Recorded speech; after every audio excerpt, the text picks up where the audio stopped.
صل وسلم على سيدنا محمد وعلى آل سيدنا محمد صلى الله وسلم عليه قد كفاني علم ربي من سؤالي واختياري فدعائي وابتهالي شاهد لي بافتقاري قد كفاني علم ربي من سؤالي واختياري فدعائي وابتهالي شاهد لي بافتقاري شاهد لي بافتقاري فلهذا سر عدو يساري وعساري أنا عبد صار فقري إن فقري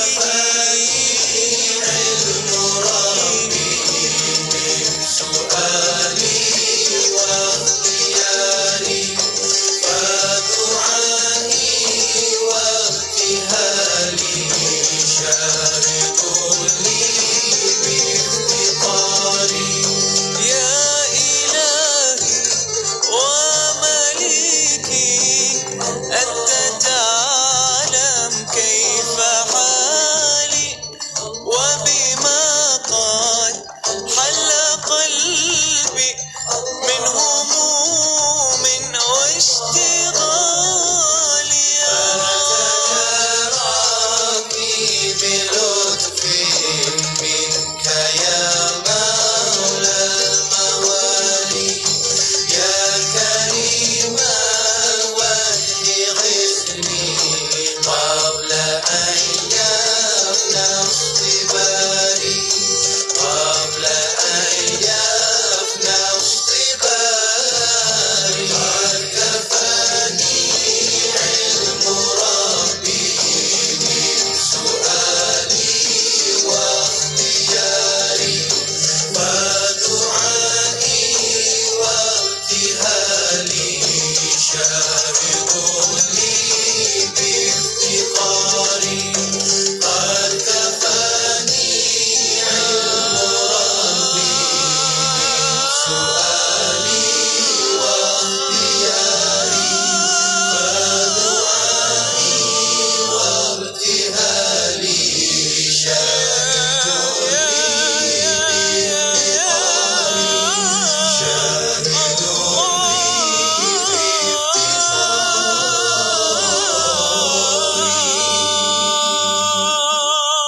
Hiburan daripada Abu Sa'id Al-Khudri radhiyallahu anhu, berkata Rasulullah sallallahu alaihi wasallam bersabda, khaslatani la yajdami'ani fi mu'min, al-bukhl wa su'ul khuluq.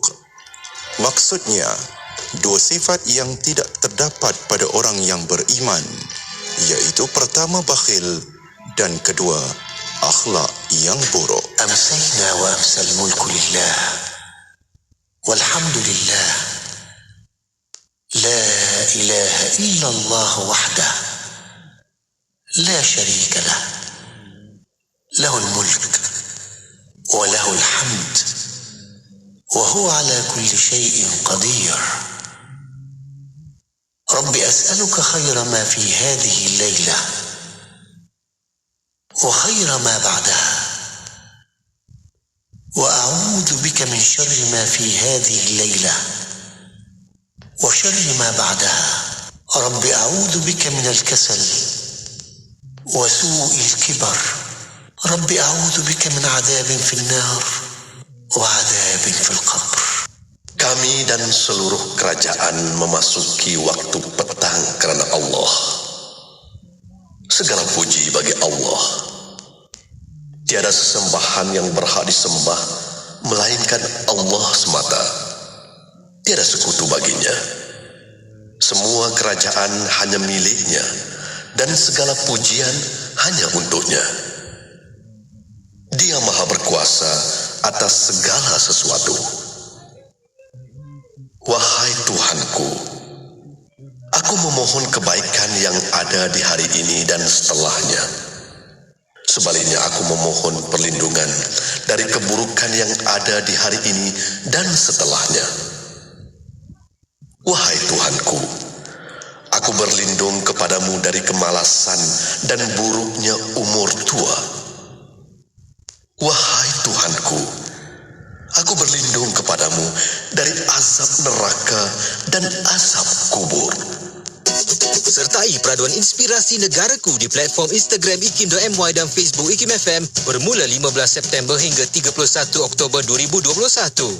Kongsikan video kenangan indah anda di tempat-tempat menarik yang melambangkan keunikan Malaysia, budaya dan warisan negara.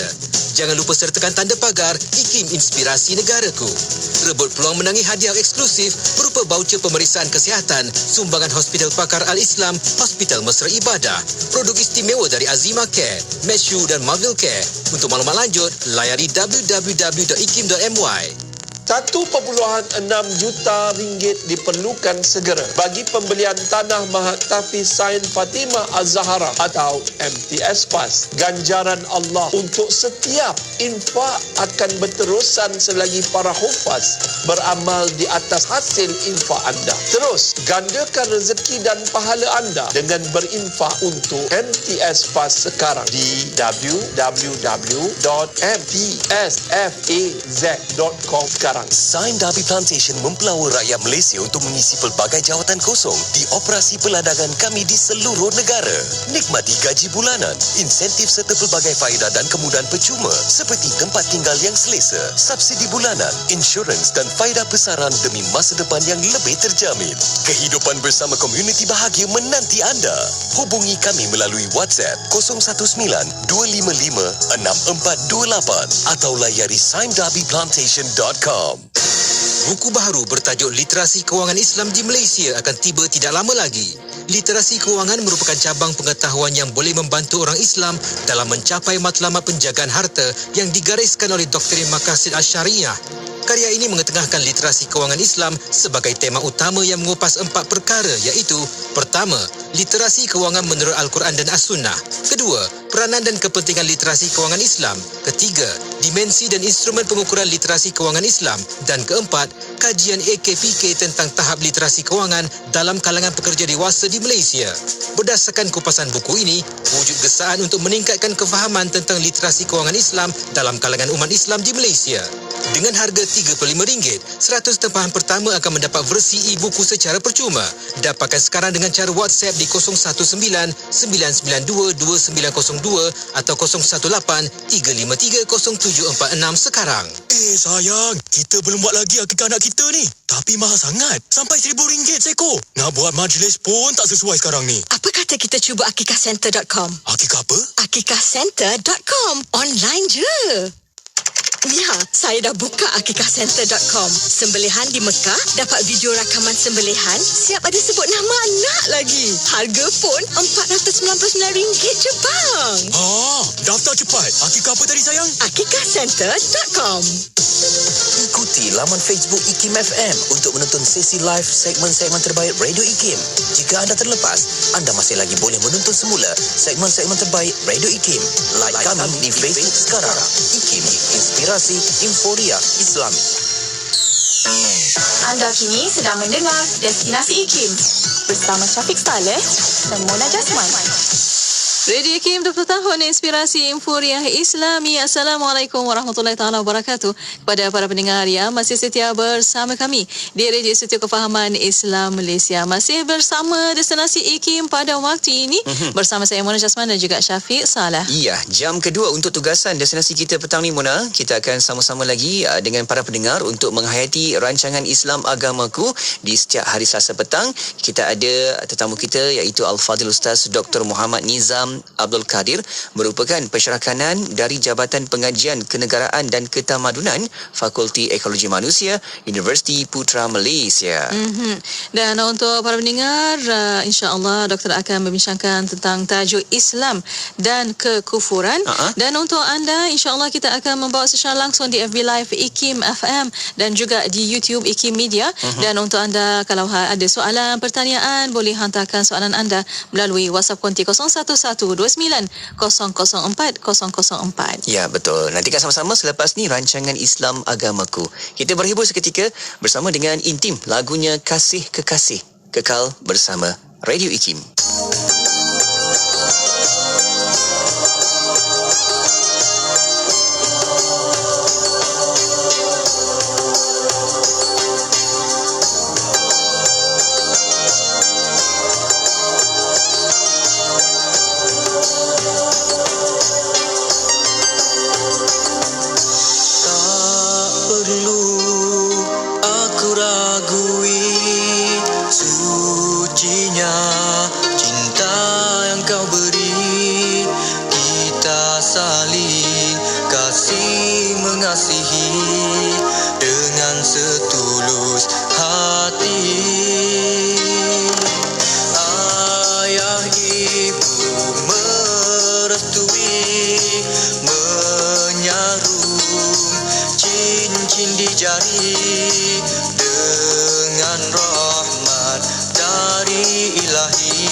agar kita lebih bersedia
kita bina. Semasa Radio IKIM mula bersiaran pada tahun 2001, Malaysia baru saja beberapa tahun melangkah masuk ke era teknologi maklumat dan komunikasi. Bagi membincangkan isu-isu berkaitan teknologi maklumat dan komunikasi dari perspektif Islam, rancangan ikim.com telah bersiaran semenjak awal penubuhan Radio IKIM lagi. Rancangan ini ke udara pada setiap hari Selasa, Khamis dan Sabtu pada pukul 10.30 pagi antara tahun 2001 sehingga 2007. Antara konsep yang dipelopori menerusi rancangan ini ialah konsep tekno-da'i, iaitu golongan pendakwah yang memanfaatkan teknologi bagi tujuan menyampaikan mesej berkenaan amar makruf nahi mungkar. Walaupun kini rancangan ini tidak lagi bersiaran di Radio IKIM, namun bagi pendengar-pendengar setia Radio IKIM semenjak awal penubuhan, pastinya ikim.com merupakan antara rancangan yang terus diingati. Radio IKIM 20 tahun, sentiasa relevan dan terkini. أعوذ بالله من الشيطان الرجيم حتى إذا جاء أحدهم الموت قال رب ارجعون لعلي أعمل صالحا فيما تركت كلا إنها كلمة هو قائلها ومن ورائهم برزخ إلى يوم يبعثون. Kesudahan golongan yang kufur ingkar itu apabila sampai ajal maut kepada salah seorang daripada mereka. Berkatalah mereka, wahai Tuhanku, kembalikanlah daku hidup semula di dunia, supaya aku mengerjakan amal-amal yang soleh dalam perkara-perkara yang telah kutinggalkan. Tidak, masa kan dapat. Sesungguhnya perkataan itu hanyalah kata-kata yang dia saja yang mengatakannya, sedang di hadapan mereka ada alam barzakh hingga hari mereka dibangkitkan semula pada hari kiamat. Ini menceritakan tentang penyesalan orang yang hanya menyedari dirinya meninggalkan amal soleh. Penyesalan ini berlaku pada manusia seawal nyawanya diambil oleh malaikat. Kerana seawal itu juga manusia mula merasakan kesan perbuatannya semasa masih hidup. Seawal itu juga manusia merasa mahu dihidupkan semula, tetapi hakikatnya semua sudah terlambat. Kerana ketika itu manusia telah pun berada di gerbang alam akhirat yang dinamakan sebagai alam barzakh. Al-Mawardi membawakan beberapa pandangan mengenai maksud barzakh dalam ayat ini. Barzakh dikatakan bermaksud penghalang antara hari kematian dengan hari kebangkitan. Juga bermaksud penghalang antara dunia dan akhirat. Juga sebagai penghalang antara si mati dengan permintaannya untuk kembali ke dunia. Ia juga dikatakan sebagai saat bertenang sebelum tiba hari kiamat, dan tempoh itu adalah tempoh antara tiupan dua sangkakala selama 40 tahun. Walau apa pun maksud barzakh itu, yang pasti dan yakin ialah berakhirnya masa untuk insan itu beramal bila ajalnya tiba dan penyesalan itu tidak berguna lagi. Maka marilah kita sama-sama mengumpul bekal sebanyak-banyaknya untuk ke sana sementara masih bernyawa. Bismillahilladzi la yadurru ma'asmihi syai'un fil ardi wala fis samai wa huwas sami'ul alim. Bismillahilladzi la yadurru ma'asmihi syai'un fil ardi wala fis samai wa huwas sami'ul alim. Bismillahilladzi la yadurru ma'asmihi. Miri 104.0 FM. Bismillahirrahmanirrahim. Alhamdulillahirabbil wassalatu wassalamu ala asyrafil anbiya wal mursalin sayyidina Muhammad wa ala alihi wa sahbihi ajmain. Assalamualaikum warahmatullahi taala wabarakatuh kepada para pendengar yang masih setia bersama kami di Radio Institut Kefahaman Islam Malaysia. Masih bersama destinasi IKIM pada waktu ini bersama saya Mona Jasman dan juga Syafiq Saleh. Ya, alhamdulillah. Kita kembali lagi untuk bersama dalam pertemuan di destinasi IKIM. Ya. Dan seperti biasa Mona, kita nak bawakan lagi rancangan Islam Agamaku. Betul. Di petang Selasa ini, alhamdulillah, dan yang paling kita rasa seronok sekali sebab kita bersama juga dengan rakan-rakan pendengar yang anda juga boleh tonton secara langsung di Facebook Live IKIM FM dan juga di YouTube IKIM, dan seronok juga kita boleh sama-sama berinteraksi di ruangan komen tu. Boleh hantarkan pertanyaan soalan. Ya, betul.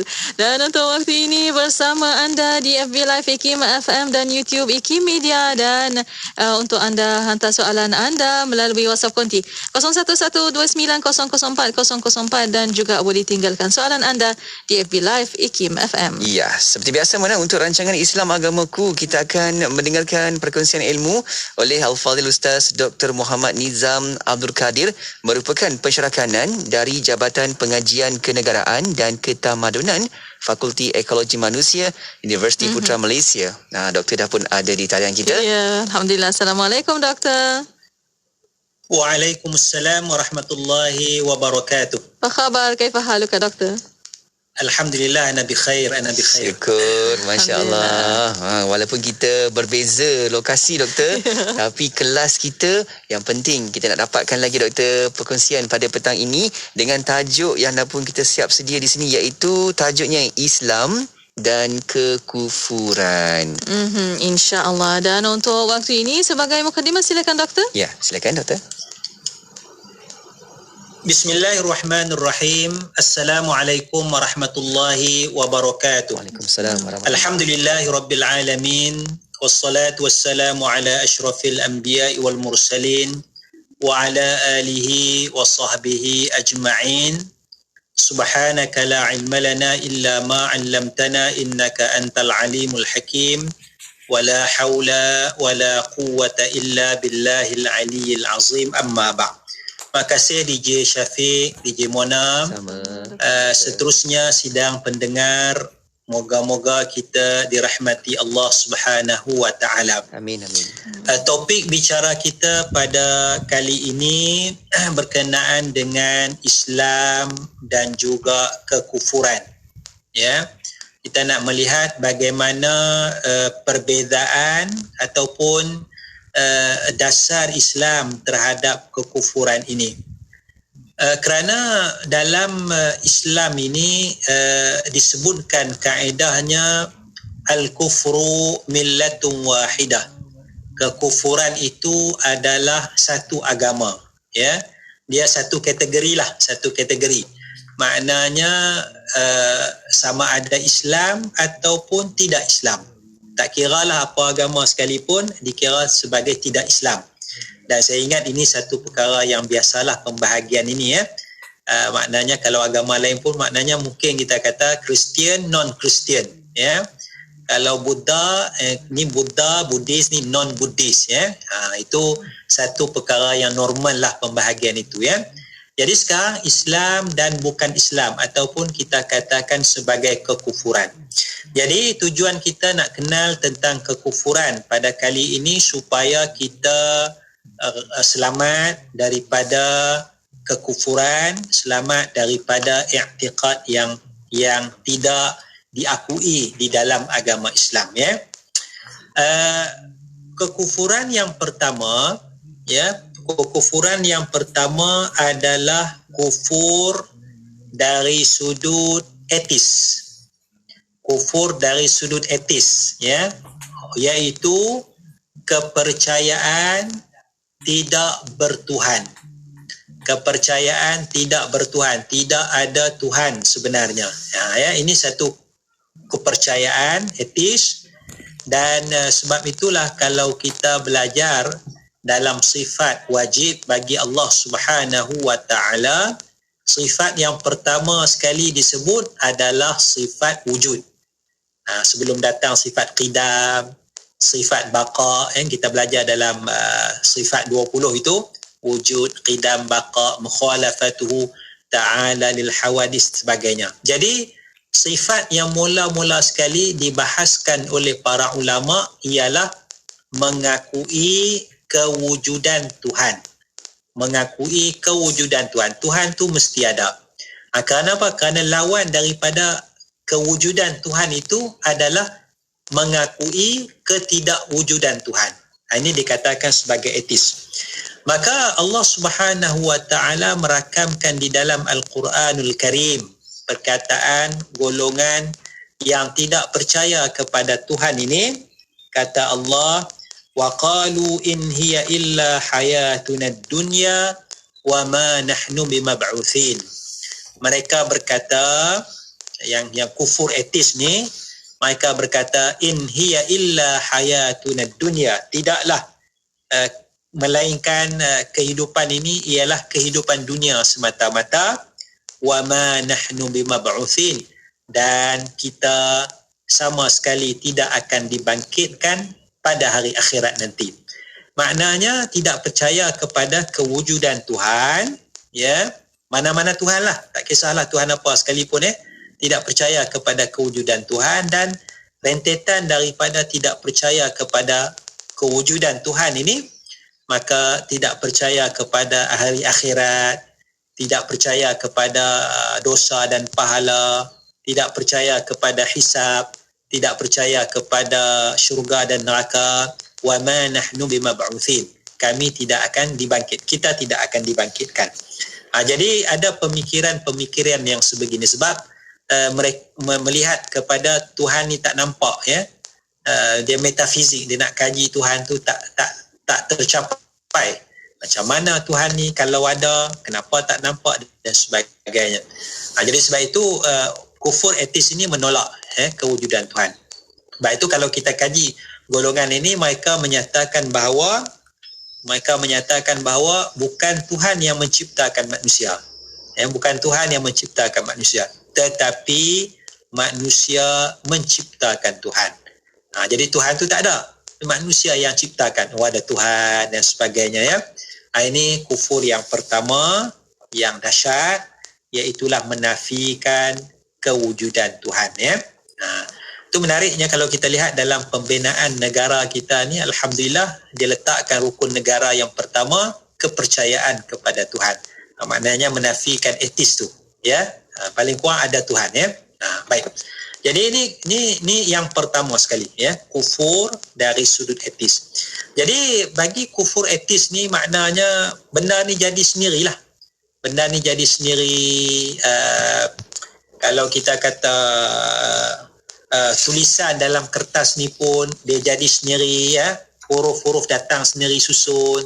Tak ada siapa type, tak ada siapa tulis, ya. Tak ada pencetak, ya. Dia datang sendiri. Kalau kita nak buat rumah, rumah tu jadi sendiri, ya. Ini kalau kita nak bahaskan logik akal lah, munasabah tu tidak. Kita nak buat kereta, tayar tu jadi sendiri, kemudian tayar tu terpasang 4 tayar, steering tu masuk sendiri, tak ada siapa yang gerakkan, tak ada alat gerakkan dan sebagainya. Jadi sudah tentu akal manusia yang sihat yang memikirkan tentang Tuhan ini tidak boleh terima kereta tu terjadi dengan sendiri. Kita tak boleh terima buku yang di belakang saya ini tersusun tanpa ada penulisnya, ya. Jadi bagaimana alam yang begitu hebat, begitu indah ini terjadi dengan sendirinya tanpa ada pencipta. Jadi sudah tentu akal mengakui bahawa mesti ada Tuhan. Benda kecil pun ada orang tolong buat, orang buatkan, ya.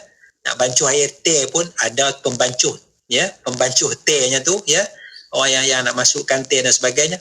Bagaimana alam ni nak buat air terjunnya, nak buat matahari, nak buat bulan dan sebagainya. Jadi ini asas yang penting. Kita nak menolak, Islam nak menolak kekufuran dari sudut etis itu dengan kita boleh fikirkan dengan akal bahawa mesti ada pencipta, kerana benda-benda sekitar kita ini perlu kepada pencipta. Wallahu a'lam. Masya-Allah, itu dia. Apabila kita nak menjawab kembali kepada kekufuran tersebut dengan apa yang kita nampak, kewujudan Allah Subhanahu wa taala, itu konsep Tuhan dalam agama Islam itu sendiri. Alhamdulillah. Okey. Dan kita sebenarnya masih lagi bukakan ruang peluang kepada sahabat-sahabat kita untuk hantarkan pertanyaan, soalan di beberapa platform media kita, Mona. Ya, betul. Untuk anda boleh hantarkan soalan anda melalui WhatsApp konti 0112900404 dan juga boleh tinggalkan soalan anda di FB Live IKIM FM. Untuk waktu ini, berehat seketika, kembali selepas ini. Terus setia bersama kami hanya di Radio IKIM. Allahumma antas salam wa minkas salam wa ilaika ya'ud السلام فحيينا ربنا بالسلام وأدخلنا الجنة دار السلام تباركت يا ذا الجلال والإكرام اللهم أنت السلام ومنك السلام وإليك يعود السلام فحيينا ربنا بالسلام وأدخلنا الجنة دار السلام تباركت يا ذا الجلال والإكرام اللهم أنت السلام ومنك السلام وإليك يعود السلام فحيينا ربنا بالسلام وأدخلنا الجنة دار السلام تباركت يا ذا الجلال والإكرام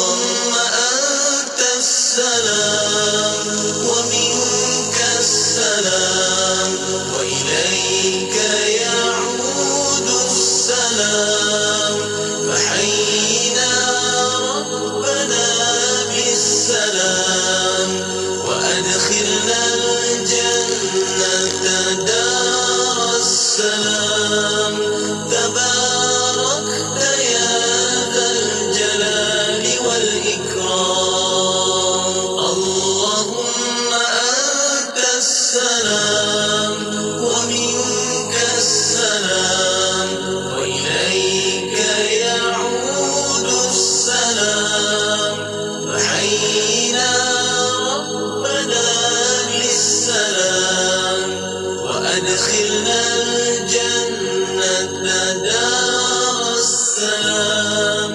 تباركت يا ذا الجلال والإكرام. Ikuti perkembangan terkini Radio IKIM di Instagram. Anda boleh type ikim.my dan follow. Jangan lupa untuk pasang notifikasi supaya tidak terlepas cerita terbaru Radio IKIM. IKIM, inspirasi Foya Islami. Lembah Kelang 91.5 FM. Syukur Alhamdulillah kembali bersama Syafiq dan juga Mona untuk pertemuan di Destinasi IKIM. Dan sekarang kita berada di rancangan Islam Agamaku. Kita masih lagi bersama dengan tetamu kita yang berada di talian, iaitu Ustaz Dr. Muhammad Nizam Abdul Kadir, merupakan pensyarah kanan dari Universiti Putra Malaysia. Ya, Alhamdulillah.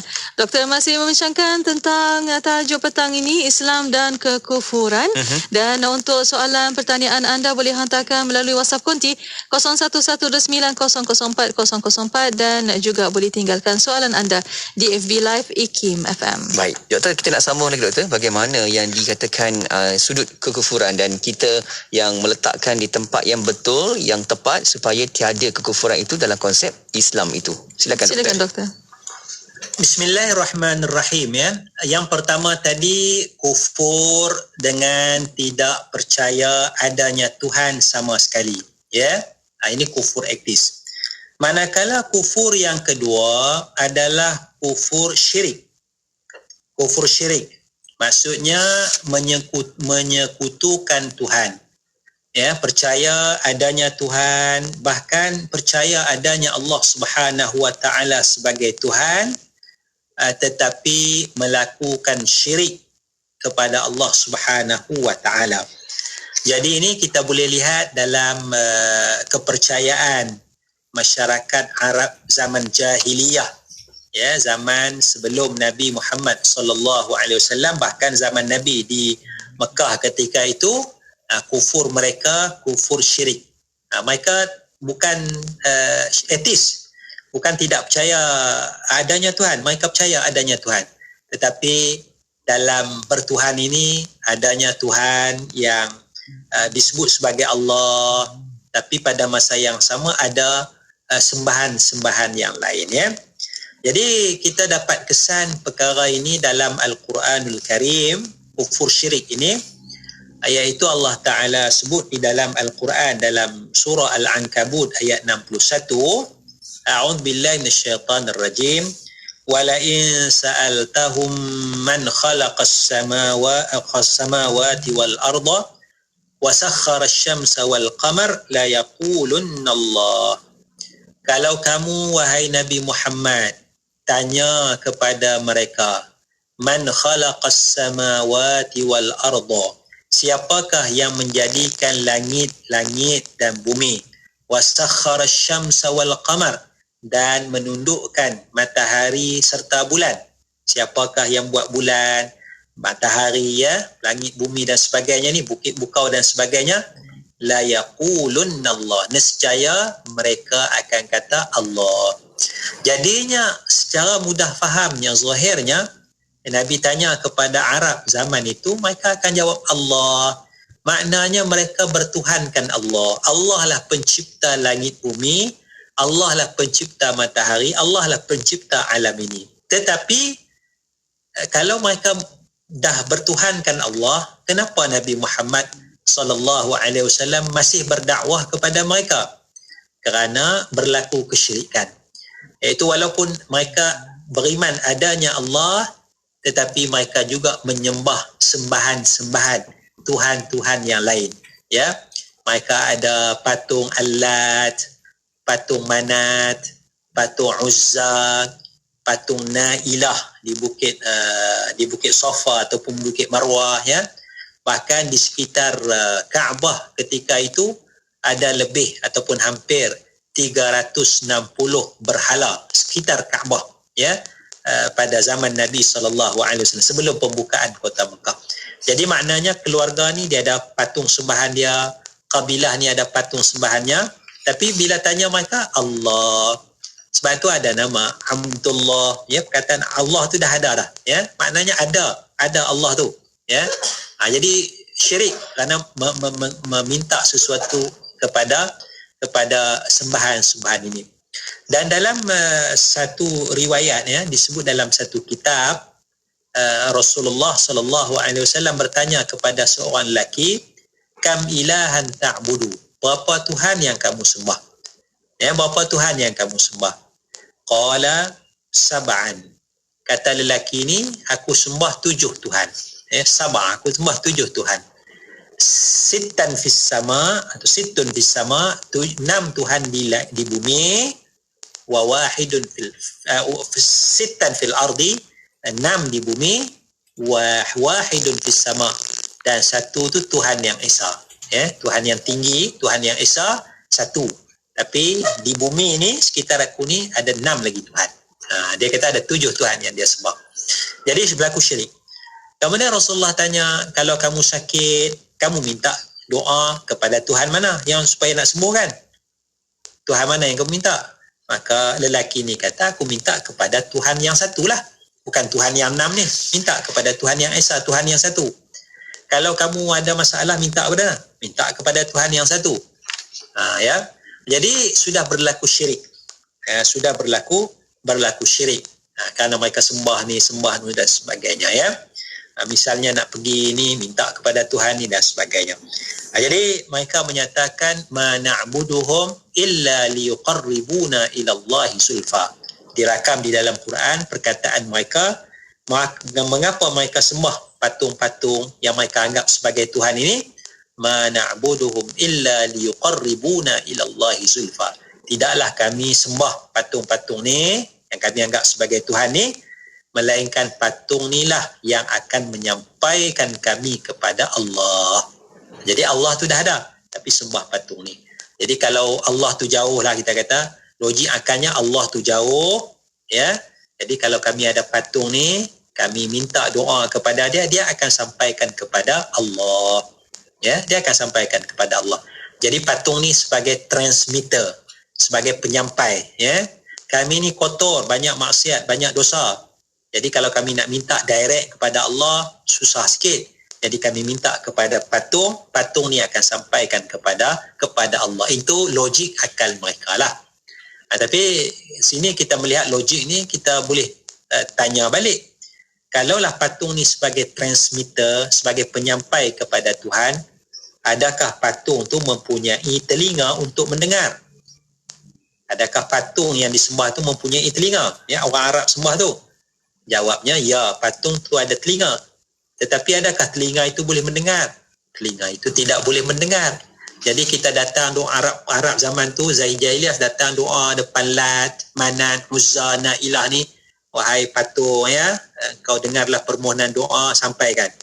Patung tu ada telinga tapi tidak berfungsi. Patung tu ada mulut tapi tidak boleh bercakap. Macam mana patung tu nak sampaikan kepada Allah? Kan? Patung tu ada mata tapi patung tu tidak melihat. Melihat siapa yang datang ni. Nak sampaikan kepada Allah nanti ni, kan? Ni ada seorang hamba Allah ni datang, nama sekian-sekian. Patung tu tak lihat siapa yang datang minta. Bagaimana patung tu nak sampaikan? Jadi sini kufur syirik ini, kufur syirik ini adalah kufur, kafir, tidak Islam, walaupun adanya Allah Subhanahu Wa Taala. Jadi kita kena jaga jangan sampai melakukan syirik kepada Allah Subhanahu Wa Taala. Misalnya kita minta kepada kubur, hatta kalau kita minta kepada Nabi Muhammad sallallahu alaihi wasallam sekalipun, wahai Nabi Muhammad, sembuhkanlah penyakit kami, tak boleh, itu syirik. Kerana doa mesti minta kepada Allah Subhanahu Wa Taala, ya. Minta kepada Allah Subhanahu Wa Taala. Itu kaidahnya, ya. Ini kufur yang kedua, kufur syirik. Maka Allah Taala merakamkan lagi, wa ya'buduna min dunillah ma la yadurruhum wa la yanfa'uhum. Mereka sembah lain daripada Allah, sembah lain daripada Allah. Yang selain daripada Allah tu tidak boleh memudarat, tidak boleh memberi manfaat. Mudarat pun tidak, manfaat pun tidak. Sebab dia batu sembahan dan sebagainya. Ya.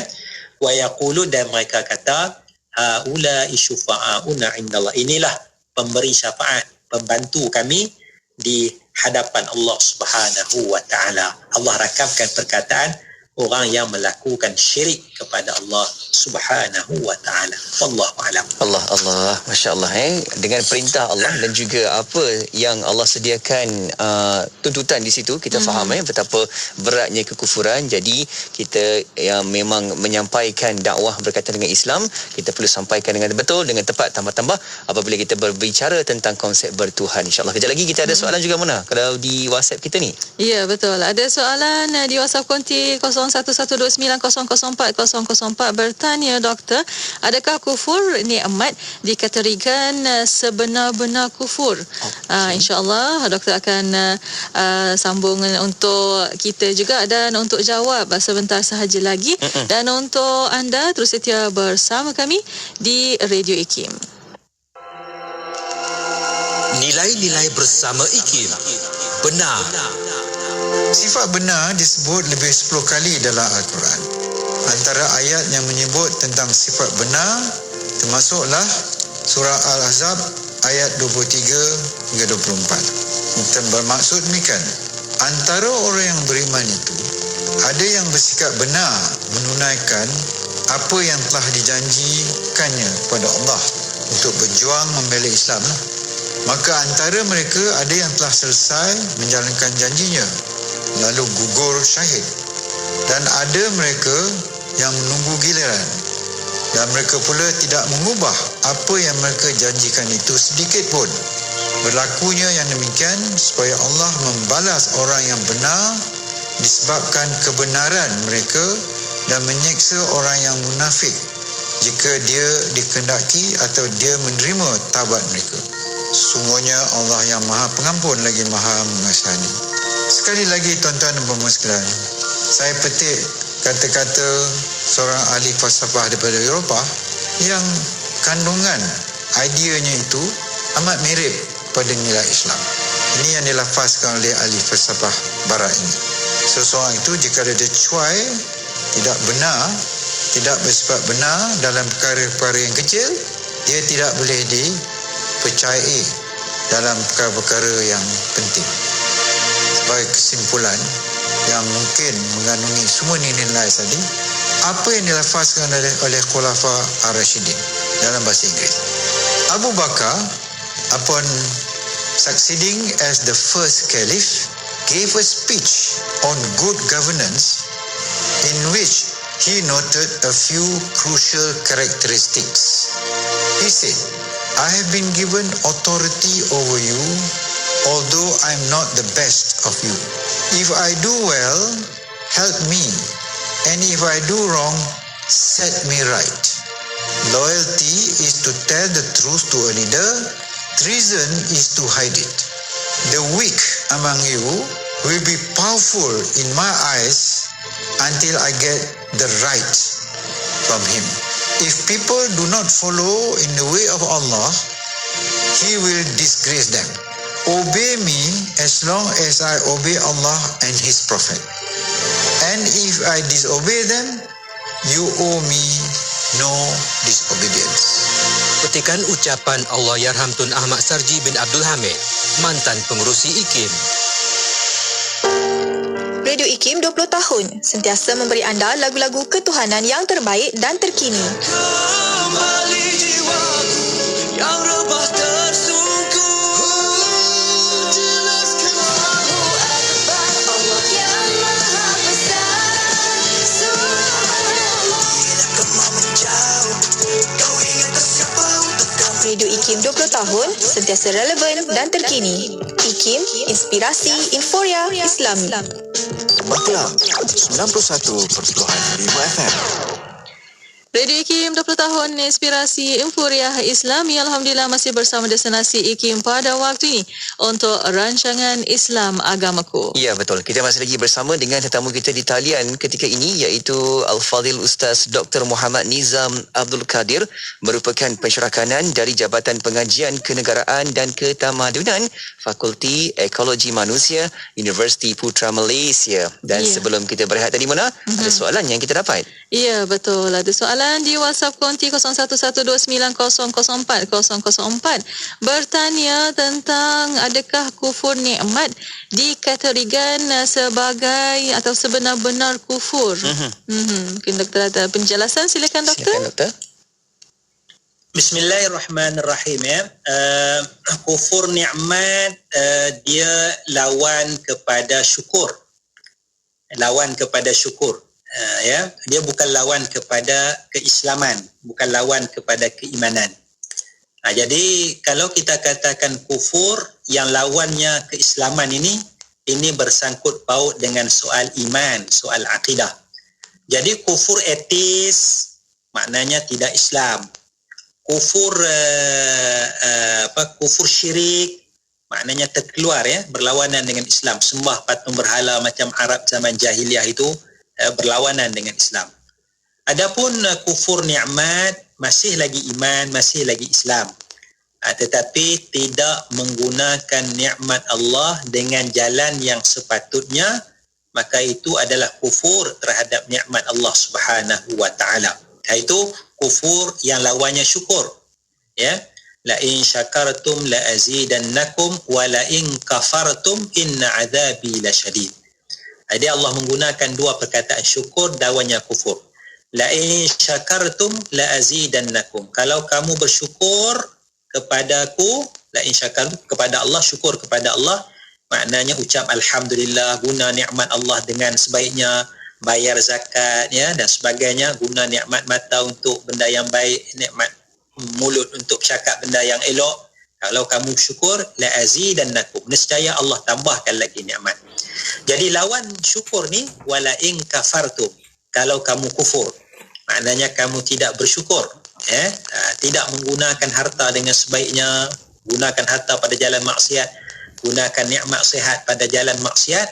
Kalau kamu kufur, yakni tidak bersyukur, inna azabi lasyadid, sesungguhnya azab Allah sangat-sangat pedih. Jadi kufur nikmat itu tidak berlawanan dengan Islam, iman, cuma dia berlawanan dengan sifat syukur. Itu pun tercela juga, tapi masih lagi ada iman. Wallahu a'lam. Alhamdulillah.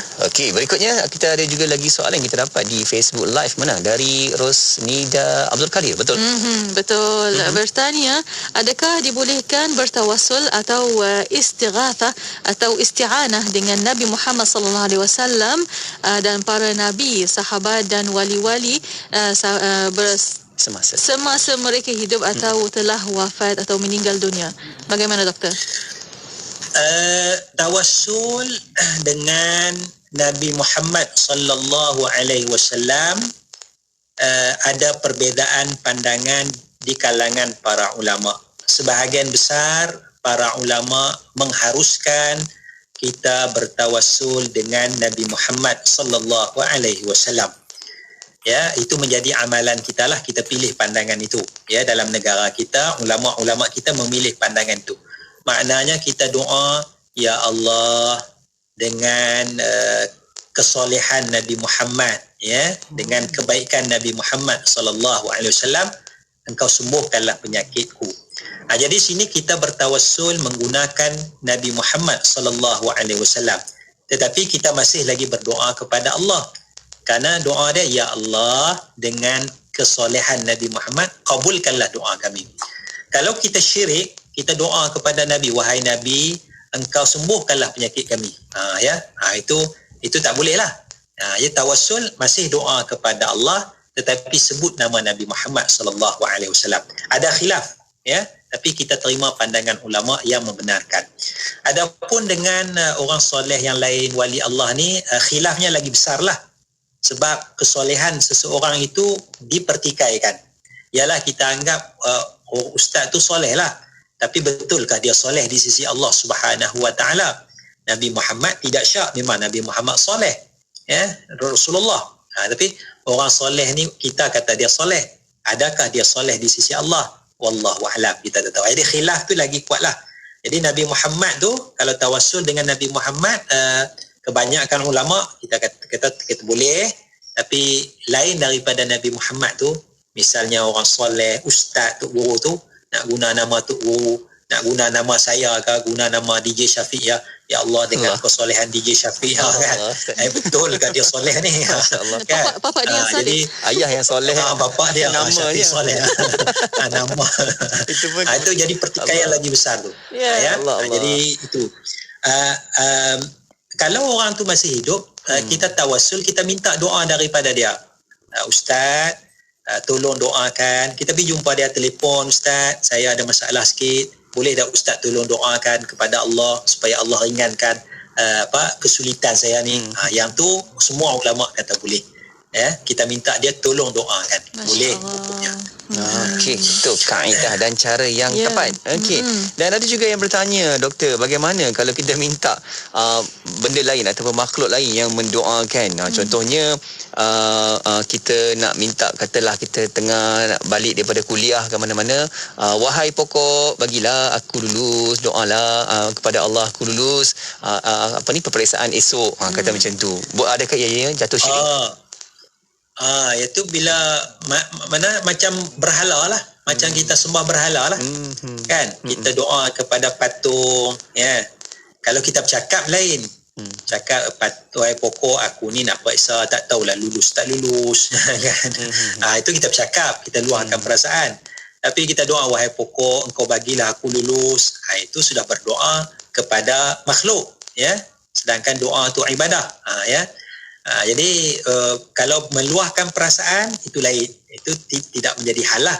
Kita bercakap dengan pokok, cakap dengan bunga, kan? Bila fras tu cakap dengan bunga, itu luahkan perasaan. Tapi bila kita pergi kepada pokok, cakap dengan pokok, 2 minggu kemudian lulus periksa, kita mula rasa pokok ni ada kuasa gaib dan sebagainya. Itu kena potong awal-awal, berkat, tak boleh. Jadi aku ada pengalaman dengan pokok tu. Kamu kalau nak lulus periksa, pergi kat pokok tu. Ini mulanya bibit-bibit syirik tu. Tak boleh, hukumnya haram sama sekali. Wallahu a'lam.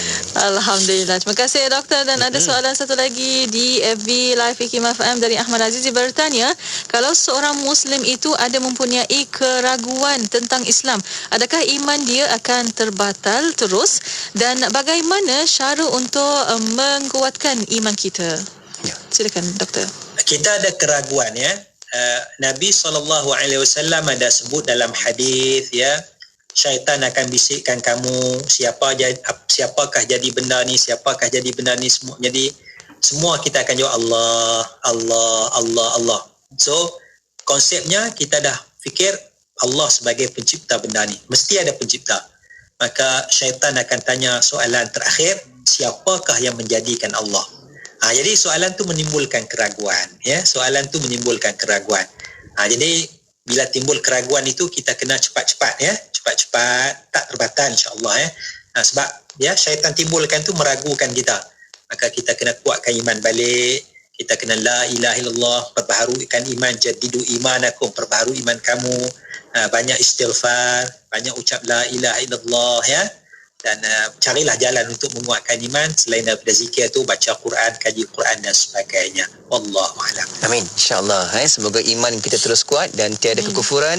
Apatah lagi kita sentiasa berpegang teguh dengan Allah Subhanahu Wa Taala dengan dalil-dalil dan juga keimanan kita kuat. InsyaAllah. Ya, insyaAllah.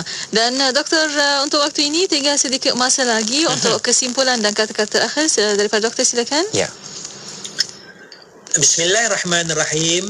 Perbincangan kita pada hari ini kita sentuh tentang dua jenis kufur, iaitu kufur etis, tidak bertuhan, dan kufur syirik, iaitu mengaku adanya Tuhan, termasuk Allah sebagai Tuhan, tetapi kita menyembah, kita beribadat kepada makhluk, ya.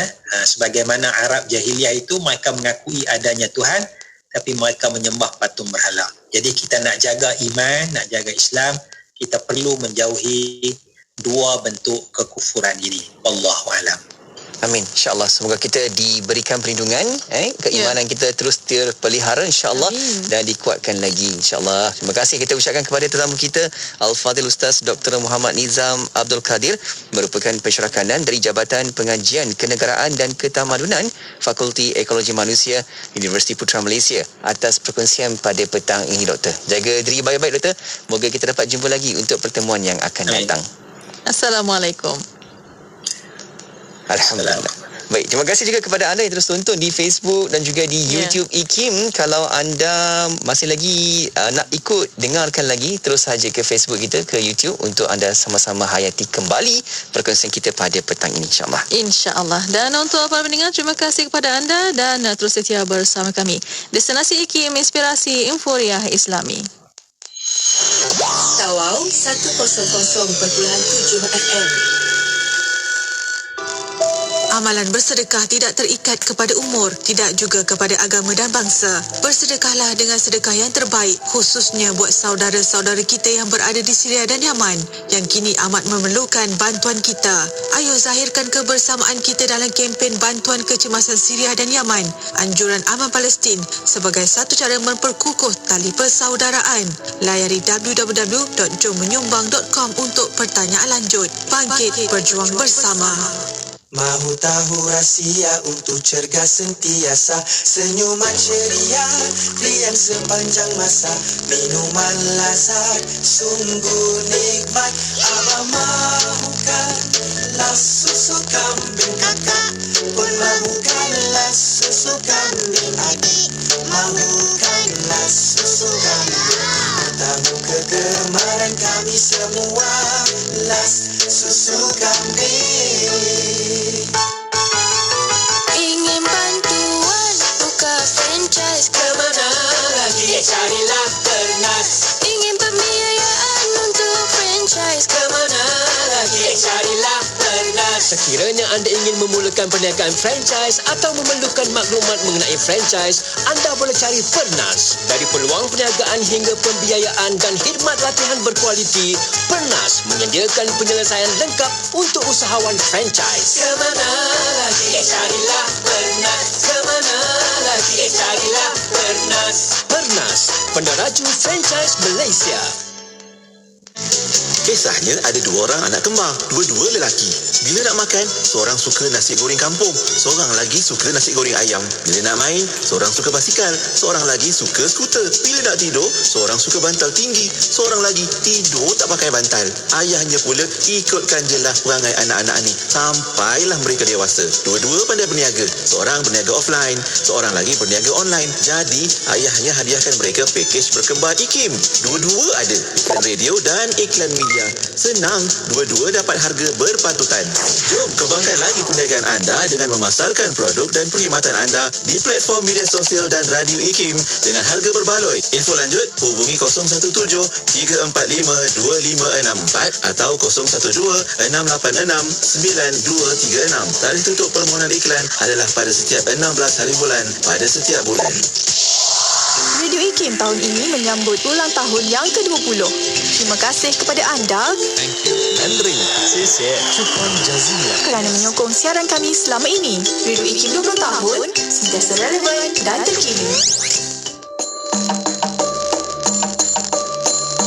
Masjid Kampung Hulu Melaka. Masjid Kampung Hulu merupakan sebuah masjid yang terletak di tengah-tengah Bandar Melaka dalam daerah Melaka Tengah, Melaka. Dibina pada tahun 1728 dan merupakan masjid yang paling tua di Malaysia. Masjid Kampung Hulu terletak di persimpangan Jalan Masjid Hulu dan Jalan Masjid di Melaka. Di sekeliling masjid tersebut dipenuhi kedai-kedai yang diusahakan oleh peniaga Cina. Masjid ini dibina oleh penduduk tempatan dengan pembiayaan Belanda semasa penjajahan Melaka oleh Syarikat Hindia Timur Belanda.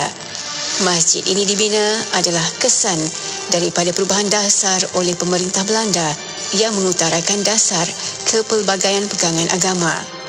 Seni bina Masjid Kampung Hulu ini unik dengan gabungan seni bina Sumatera, Cina, Melayu Melaka dan reka bentuk Hindu.